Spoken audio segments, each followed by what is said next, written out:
Di siang hari, Graciela dan kawan-kawan membuat perjanjian berkumpul setelah pulang sekolah untuk belajar bersama guna menghadapi sumatif akhir semester PPKN.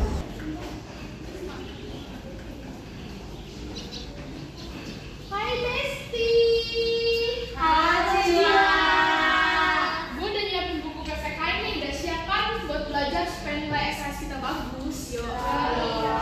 Siap. Ini isi STS PPKN kita ini kan tentang Undang-Undang Dasar 1945. Jadi kita bakal bahas dari materi yang mana dulu nih? Seingat gue sih ya, materinya tuh tentang UUD NRI 1945 sebagai Konstitusi Bangsa Indonesia, terus hubungan Pancasila dengan Undang-Undang Dasar NRI tahun 1945, norma yang berlaku di masyarakat, dan yang terakhir, kedudukan dan hubungan UUD 1945 dengan peraturan perundang-undangan lainnya. Yaudah, kita mulai dari UUD NRI 1945 sebagai Konstitusi Bangsa Indonesia dulu aja kali ya. Oke. Di sini yang udah belajar konstitusi siapa? Boleh jelasin dong pengertiannya? Konstitusi itu berasal dari bahasa Inggris Constitution, bahasa Belanda Konstitu, yang sering diartikan sebagai undang-undang dasar atau lebih luas dari undang-undang dasar. Jadi ternyata konstitusi itu kembaran sama UUD. Konstitusi bermakna keseluruhan peraturan-peraturan baik tertulis maupun tidak tertulis yang mengatur cara-cara bagaimana suatu pemerintahan diselenggarakan dalam suatu masyarakat secara mengikat. Konstitusi memuat jaminan kebebasan berupa hak warga negara loh. Konstitusi itu ada tujuannya nggak sih? Ada dong. Tujuannya adalah membatasi tindakan sewenang-wenang pemerintah, menjamin hak-hak rakyat yang diperintah, serta menetapkan pelaksanaan kekuasaan yang berdaulat. Konstitusi negara Indonesia itu Undang-Undang Dasar 1945 bukan sih? Yap, betul. UUD 1945 adalah konstitusi dan sumber hukum dasar tertulis tertinggi yang berlaku di Republik Indonesia. Kalian kan warga negara Indonesia nih. Nah, kalau kalian buat masalah gitu kan, amit-amit, kalian bakal berhadapan sama UUD 1945. Ya benar juga sih. Ketentuan UUD membuat apa aja sih, Cek? Oh itu, ketentuan UUD memuat yang pertama ada organisasi negara yang mencakup pembagian kekuasaan eksekutif, legislatif, sama yudikatif. Terus yang kedua ada hak asasi manusia. Terus yang ketiga ada prosedur perubahan UUD. Yang keempat ada kalanya memuat larangan untuk mengubah sifat tertentu dari UUD. Dan yang terakhir, aturan hukum tertinggi yang mengikat semua warga negara dan lembaga negara tanpa terkecuali. Oh gitu. Oh iya, tadi kan di awal dibilang kan, kalau kita sebagai warga Indonesia, bahkan lembaga negara sekalipun harus patuh atau taat sama UUD 1945 ya kan? Ada yang tahu nggak sih kenapa kita mesti taat sama UUD 1945? Itu semua karena tiap komponen negara diatur oleh UUD 1945 untuk melaksanakan pemerintahan, lembaga negara, dan warga negara. Dan UUD 1945 merupakan norma-norma dasar dan garis besar hukum yang mengatur penyelenggaraan negara. Iya. Gue belum tahu banyak tentang UUD 1945. Mana banyak bener lagi kan? Ada 37 pasal. Iya, perlahan-lahan pasti nanti hafal kok. Kalian juga harus hafalin setiap amandemen UUD 1945. Bener tuh, UUD 1945 diamandemen sebanyak 4 kali, yaitu pada tahun 1999, tahun 2000, tahun 2001, dan tahun 2002. Wah, iya banyak banget.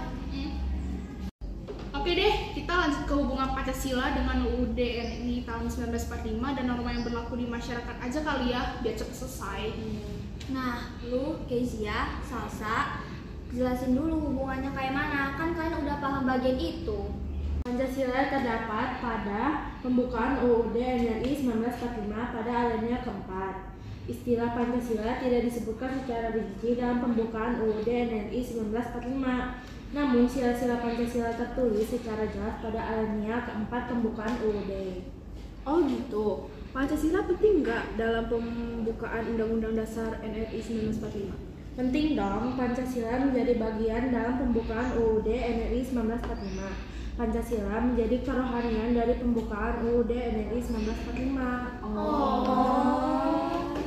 Hubungan pembukaan UUD NRI 1945 dengan UUD NRI 1945. Apa tuh? Pembukaan UUD NRI 1945 memiliki kedudukan yang penting dalam tatanan hukum di negara Indonesia.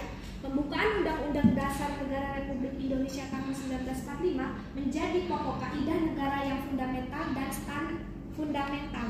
Lalu, pembukaan UUD sebagai stans fundamental mempunyai hakikat kedudukan yang tetap, kuat, dan tak berubah.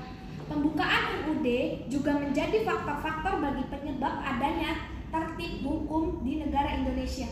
Selanjutnya, kita bakal ngebahas tentang norma yang berlaku di masyarakat. Ada juga norma yang menjadi aturan manusia dalam bertingkah laku di kehidupan sehari-hari. Tujuan adanya norma itu apa sih? Tujuan norma adalah memberikan petunjuk perilaku yang boleh dilakukan dan tidak boleh dilakukan. Apabila manusia melakukan pelanggaran norma, maka akan diberikan sanksi. Ada berapa jenis norma sih yang berlaku di masyarakat? Ada 4. Jenis-jenisnya ada apa aja? Oke, gue sebutin ya. Yang pertama ada norma agama, terus ada norma kesusilaan, terus ada norma kesopanan, dan yang terakhir ada norma hukum. Boleh jelasin nggak sih keempat norma ini? Boleh dong, gue jelasin tentang norma agama ya. Norma agama ialah berupa ajaran, kepercayaan atau keyakinan yang bersumber dari Tuhan Yang Maha Esa melalui para nabi atau rasulnya. Norma agama berisi perintah dan larangan untuk manusia dalam kehidupan dunia. Norma kesusilaan berupa aturan-aturan tentang tingkah laku yang baik dan buruk yang bersumber dari hati nurani manusia. Lalu norma kesopanan adalah aturan atau kaidah yang mengatur kehidupan manusia dari tata perilaku dan tata krama kehidupan masyarakat. Norma hukum ialah aturan yang tertulis dan mengikat seluruh masyarakat. Norma hukum berupa aturan yang dibuat oleh lembaga yang berwenang dengan memiliki sifat memaksa untuk mewujudkan keamanan, ketertiban, dan kenyamanan. Oh, gitu. Sanksi yang berlaku ketika kita melanggar norma-norma ini apa aja sih? Untuk sanksi norma agama akan diterima oleh pelanggar di akhirat nanti.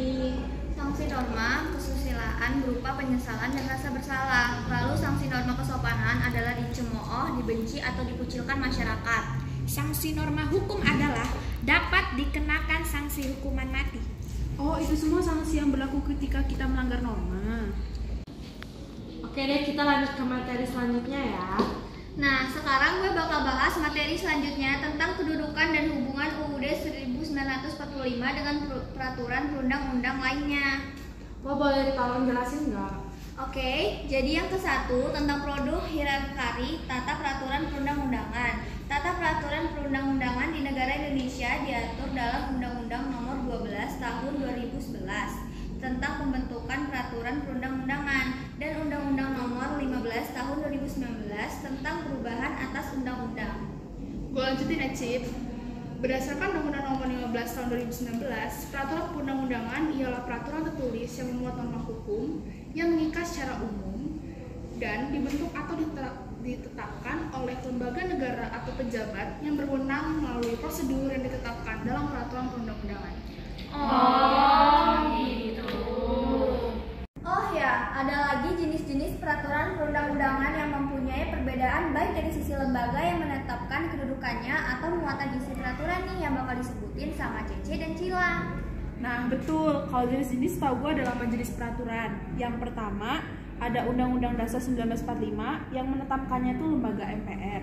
Terus yang kedua ada ketetapan MPR yang menetapkannya MPR. Terus yang ketiga ada undang-undang yang dibentuk oleh DPR dengan persetujuan bersama Presiden. Dan yang keempat peraturan pemerintahan pengganti undang-undang yang ditetapkan Presiden. Lanjut Sil. Oh iya, nah yang kelima itu ada peraturan pemerintah ditetapkan oleh Presiden. Yang keenam, peraturan Presiden ditetapkan oleh Presiden. Dan yang ketujuh, peraturan daerah provinsi dibentuk oleh DPRD provinsi dengan persetujuan bersama gubernur. Yang terakhir, peraturan daerah kabupaten atau kota dibentuk oleh DPRD kabupaten atau kota dengan persetujuan bupati atau wali kota.